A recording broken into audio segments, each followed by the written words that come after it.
কৃষ্ণকে সবাই এত ভালোবাসে যে তার সব অত্যাচার তারা মেনে নিয়েছেন।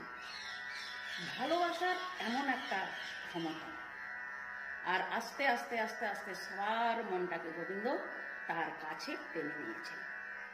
মানে এক চুল যদি এদিক ওদিক হলে কি যে হবে তার কোনো ঠিক নেই। বাছুরও খোলা যেতে পারে, বাচ্চাও জেগে যেতে পারে, আবার হাঁড়িও ভাঙা হতে পারে, কোনো ঠিক নেই। সেজন্য মনে মনে কৃষ্ণকে চিন্তা করতে সবাই বাধ্য হয়েছেন। বলো কৃষ্ণচন্দ্র ভগবান কি যায়। তো মনে মনে স্মরণ করলে এত আনন্দ হয়। আপনারা একদিন পরীক্ষা করে দেখবেন, বেশি না, ঘন্টা দুই আপনি শুধু কৃষ্ণ কৃষ্ণ কৃষ্ণ কৃষ্ণ কৃষ্ণ কৃষ্ণ করে যাবেন। দেখবেন মনের মধ্যে কি এমন একটা আনন্দ অনুভব হবে, এমন একটা শক্তির অনুভব হবে। যে কোনো বিপদে আপদে সম্পদে ভগবানকে স্মরণ করে দেখবেন, তখন বুঝতে পারবেন যে ব্যাপারটা কেমন হচ্ছে আর কি। তো গোপীগণকে এইভাবে গোবিন্দ মাতিয়ে রেখেছেন। আর এদিকে বাঁদরের যে কি আনন্দ হচ্ছে, যে বাঁদর এতদিন পাতা তাতা খেয়ে এদিক ওদিক জীবনযাপন করত, সেই বাঁদর এখন মাখন খাচ্ছে। ভাবুন, আমরা নিজের বাচ্চাকে একটু মাখন খাওয়াতে পারি না, আর বৃন্দাবনের বাঁদরেরা মাখন খাচ্ছে। ভাবুন, কারণ সে ত্রেতা যুগে এই বানরের দলই শ্রী রামচন্দ্রকে খুব উপকার করেছিলেন, খুব সাহায্য করেছিলেন। সমুদ্র মন্থন থেকে আরম্ভ করে সীতাকে খোঁজা পর্যন্ত তারা খুব সাহায্য করেছিলেন।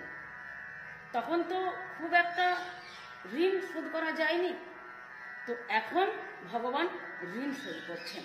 ভাবুন, ভগবান কারো ঋণই থাকেন না, ভগবান সবার ঋণ শোধ করে দেন।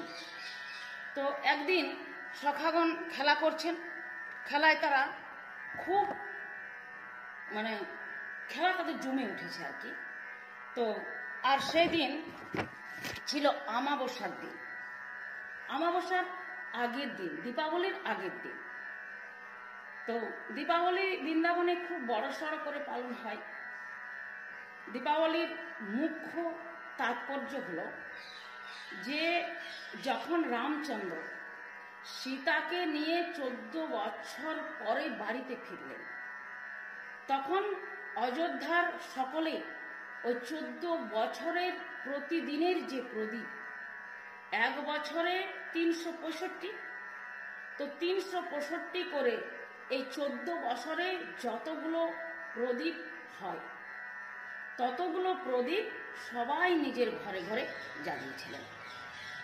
এই দীপাবলি মানে অনেক শ্রেণী লাইন দিয়ে প্রদীপ জ্বালায়, অনেক শ্রেণী লাইন দিয়ে প্রদীপ জ্বালিয়েছিলেন।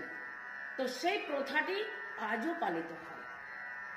মর্যাদা পুরুষোত্তম রামচন্দ্রের অযোধ্যা আগমনের উৎসব। তো আগামীকাল দীপাবলি হবে, তার জন্য সবাই খুব ব্যস্ত ছিলেন। কেউ ঘর পরিষ্কার করছেন, কেউ ঝাঁট দিচ্ছেন, কেউ মুছালেপা করছেন, কেউ পাঁপড় বানাচ্ছেন, কেউ মিষ্টি বানাচ্ছেন, সব নিজের নিজের কাজে ব্যস্ত। সেই জন্য শুকদেব গোস্বামী বলছেন যে হে পরীক্ষিত, একদা গৃহদাসীষু যশোদানন্দ গেহিনী করমন্তরো নিযুক্তাসু নির্মমন্থন স্বয়ং দধি জানি জানি হ গীতানি তদ্বালোচরিতানি চ দধি নির্মন্থন কালে স্মরন্তি তন্নগায়ত। একদিন সমস্ত দাসীরা বিভিন্ন কাজে ব্যস্ততা থাকার জন্য যশোদা নিজেই দধিমন্থন করছেন। তো দধিমন্থন করার সময় বালগোপালের সমস্ত লীলাগুলি তিনি মনে মনে স্মরণ করছেন।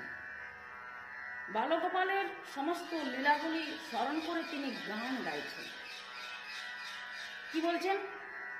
ছোটি ছোটি গইয়া ছোটে ছোটে গ্वाल, ছোট সোমেরো মদন গোপাল, ছোট সোমেরো মদন গোপাল। তো এইভাবে মা যশোদা গোপালের লীলাগুলি স্মরণ করছেন আর গান গাইছেন। তো মা ভগবানকে স্মরণ করেছেন, আর ভগবান না এসে থাকতে পারেন? ভগবান খেলা করছিলেন, বালগোপাল খেলা করছিলেন, খেলা করতে করতে ছুটে চলে এসেছেন, এসে বলছেন, মা মা আমি তোমার দুধ খাবো। তো মা যশোদা বলছেন, বাবা একটু ধৈর্য ধর, আমি এই কাজটা সেরে নিই, সেরেই আমি তোমাকে দুধ খাওয়াবো। বলে, না, ধৈর্য ধরা যাবে না, আমি এখনই দুধ খাবো। তো মা যশোদা যখন কিছুতেই শুনছেন না, তখন বালগোপাল ওই দধিমন্থন দণ্ডটা চেপে ধরেছেন। তখন মা বাধ্য হয়ে সেগুলো সেখানে সেরকম ফেলে দিয়ে বালগোপালকে নিয়ে দুধ খাওয়াতে লাগলেন। তো মা যশোদা গোপালকে স্তন পান করাচ্ছেন। তো মা যখন গোপালকে স্তন পান করাচ্ছেন, কি যে একটা আনন্দের পরিবেশ, মানে এটা বর্ণনা করা যাবে না। জননী যখন স্তন পান করায়, তখন কি যে একটা জননীর আনন্দ হয়, সে জননীই জানে। বাচ্চার বাবা কিন্তু এটা কোনোদিন অনুভব করতে পারবেন না, যে এর ভেতরে কি আছে। ব্যাপারটা ভাবুন, বাচ্চার বাবাকে যদি এটা ঠিক মতন করে বুঝতে হয়, তাহলে মা হতে হবে, না হলে জিনিসটা বুঝতে পারবেন না। দেখুন, প্র্যাকটিক্যাল যে ব্যাপারটা, সেটা জাগতিক মানুষের কথা, আর ভগবানকে পুত্ররূপে স্তনপান করাচ্ছেন মা যশোদা।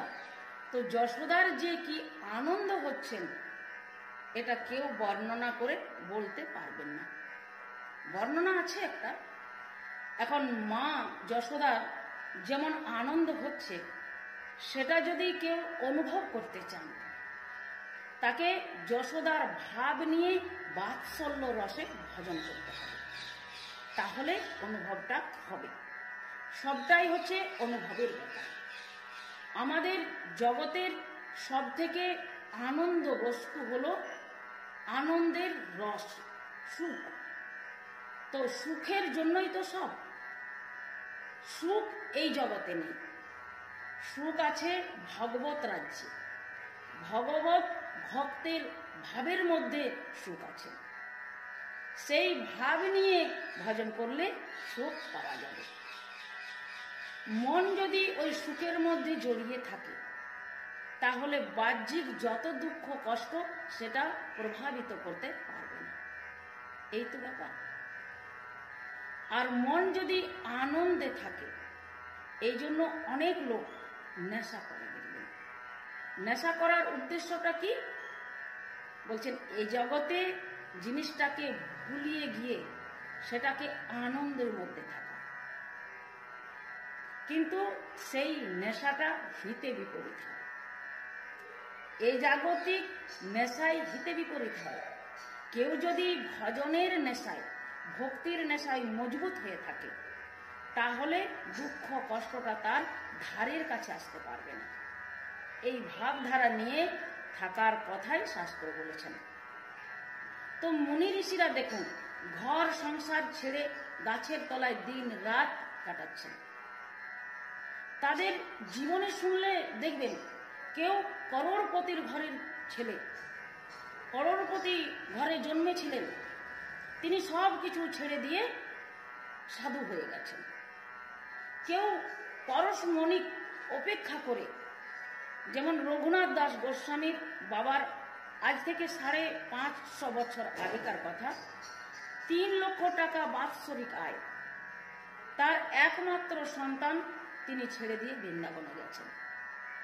রূপ সনাতন প্রধানমন্ত্রীর অর্থমন্ত্রীর পদ ছেড়ে দিয়ে তিনি চলে গেছেন।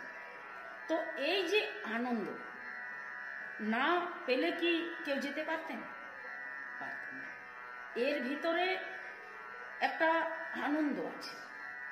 তো ভগবত ভজনে ভগবত ভাব নিয়ে ভজন করা শ্রেষ্ঠ।